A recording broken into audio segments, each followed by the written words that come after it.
kagulat world.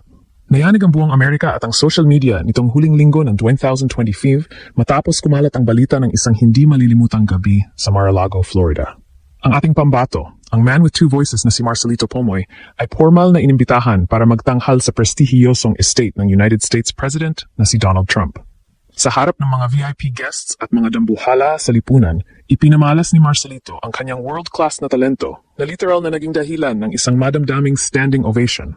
Habang kinakanta ang kanyang iconic rendition ng Time to Say Goodbye, tila huminto ang mundo sa Florida dahil sa gulat at mangha ng mga Amerikano sa kanyang walang katulad na boses. Ito na ang resibo na ang galing ng Pilipino ay hindi lang pang entablado, kundi pang VIP at pang world leaders. Isipin ninyo ang tindi ng eksena. Sa gitna ng marangyang ballroom ng Trump Estate, ang boses ni Marcelito ay umalingaw-ngaw, bit-bit ang dual voice na nagpabilib na noon sa America's Got Talent. Pagamat ang Pangulong Donald Trump ay hindi nakadalo sa huling sandali dahil sa kanyang demanding schedule at mahahalagang international meetings, ang kanyang presensya ay naramdaman sa pamamagitan ng kanyang espesyal na bisita na hindi napigilang tumayo at magpalakpakan. Ang buong USA ay gulat na gulat dahil muling napatunayan na ang isang batang lumaki sa hirap mula sa Pilipinas ay kaya ngayong magpa-standing ovation sa other White House ng Amerika. Ito ay isang sandali ng pure excellence na naglagay muli sa ating bandila sa pinakamataas na pedestal ng sining. Hindi mapigilan ni Marcelito na maging emosyonal sa kanyang Facebook post noong December 29th, kung saan ibinahagi niya ang kanyang respeto sa liderato at dedikasyon ng Pangulo para sa pagkakaisa at kahusayan. Ang bawat nota na binitawan ni Marcelito sa Florida ay may dalang mensahe ng unity at vision. Ang mga banyaga at international guests na nandoon ay hindi makapaniwala na ang isang tao ay kayang magsagsabayan ng tenor at soprano sa ganoong kalinis na paraan.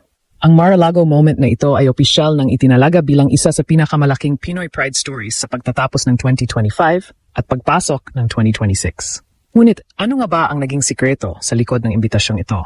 At paano nga ba sinalubong ng mga malalapit na kaalyado ni Trump ang ating pambato sa gitna ng isang napaka-eksklusibong selebrasyon? Huwag kayong kukurap dahil hihimayin natin ang bawat detalye ng gabing yumanig sa Florida at ang mga susunod na hakbang ni Marcelito sa world stage. Handa na ba kayong saksihan ang resibo ng tagumpay na ito na nagpaiyak at nanggulat sa buong Amerika? Ang bawat palakpak sa Mar-a-Lago ay para sa bawat Pilipino. December 28, 2025, isang gabi na hindi malilimutan sa kasaysayan ng Philippine entertainment. Habang ang buong mundo ay abala sa paghahanda para sa bagong taon, ang ating pambato na si Marcelito Pomoy ay nasa gitna ng isa sa pinaka-eksklusibong lugar sa buong Amerika, ang Mar-a-Lago Club sa Palm Beach, Florida. Sa ilalim ng mga dambuhalang chandelier at sa harap ng mga pinaka-impluensyadong VIP guests, ipinamalas ni Marcelito kung bakit siya tinaguriang the man with two voices. Hindi lang ito basta gig. Ito ay isang imbitasyon mula sa kampo mismo ni US President Donald Trump. Sa bawat nota na binitawan ni Marcelito, tila huminto ang paghinga ng mga Amerikano.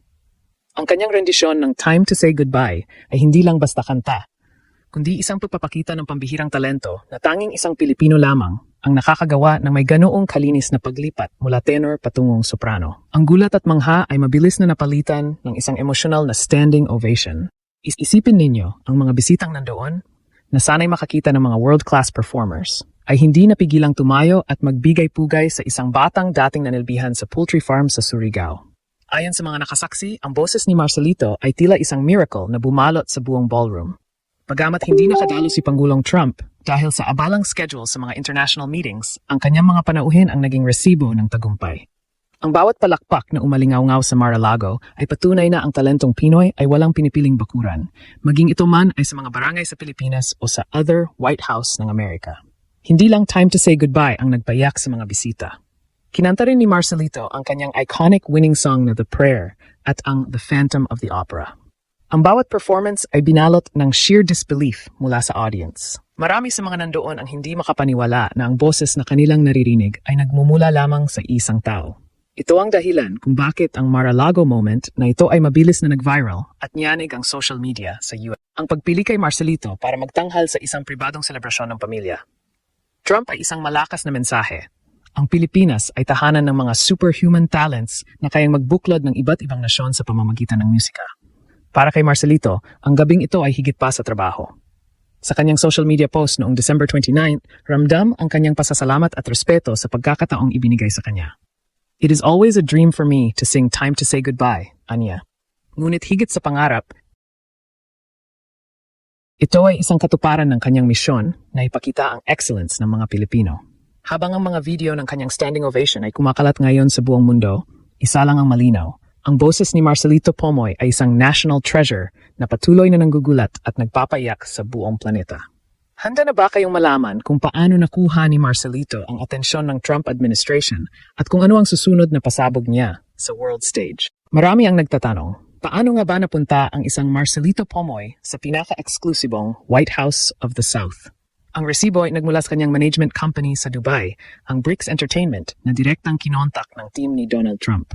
Alam ng lahat na si Pangulong Trump ay isang malaking tagahanga ng sining at musika, partikular na ang mga obra ni Andrea Bocelli. At dahil si Marcelito ang kaisa-isang singer sa mundo na kayang tapatan ang boses ni Bocelli at Sarah Brightman ng mag-isa, siya ang naging top choice para sa isang VIP New Year's celebration sa Mar-a-Lago. Bagamat ang Pangulo ay nasa gitna ng mahalagang international meetings noong gabing iyon, ang kanyang pamilya at mga pinagkatiwalaang kaalyado ang naging saksi sa dual voice magic ng ating pambato. Ang tensyon sa loob ng ballroom ay ramdam noong una, ngunit nang bitawan ni Marcelito ang unang nota ng The Prayer, ang lahat ay napahinto. Ayon sa mga ulat, maging ang mga batikang performers na kasabay ni Marcelito sa programa, gaya ni na Matt Mauser at comedian Chris Turner, ay hindi nakapagsalita sa galing ng Pinoy. Ang standing ovation na nakuha ni Marcelito ay hindi lang paggalang sa kanyang boses, kundi pagkilala sa kanyang sheer talent na niyanig ang pundasyon ng Mar-a-Lago. Isipin niyo, sa isang lugar kung saan ang lahat ay world class, si Marcelito ang tumayo bilang pinakamaliwanag na bituin. Ito ang dahilan kung bakit ang buong Amerika ay gulat na gulat. Muling napatunayan na ang galing ng Pilipino ay kayang sumabay at manguna sa kahit anong prestihiyosong entablado. Ngunit ang mas nakaka-touch na bahagi ng gabing ito ay ang respeto na ipinakita ni Marcelito. Sa kabila ng hindi pagdalo ni Trump, nag-upload si Marcelito ng mensahe ng pagsuporta sa vision ng Pangulo para sa pagkakaisa at kahusayan. Proud to stand for unity, excellence, and the vision of making America great again. Anya sa kanyang post. Ang pahayag na ito ay mabilis na kumalat sa mga international news outlets na nagpapakita na ang ating pambato ay hindi lang basta singer, kundi isang ambassador ng Pinoy excellence at global respect. Ang standing ovation sa Florida ay nagsisilbing hudyat na ang 2026 ay magiging taon ng muling pagsakop ni Marcelito sa international music scene. Bakit ito naging war zone of talent?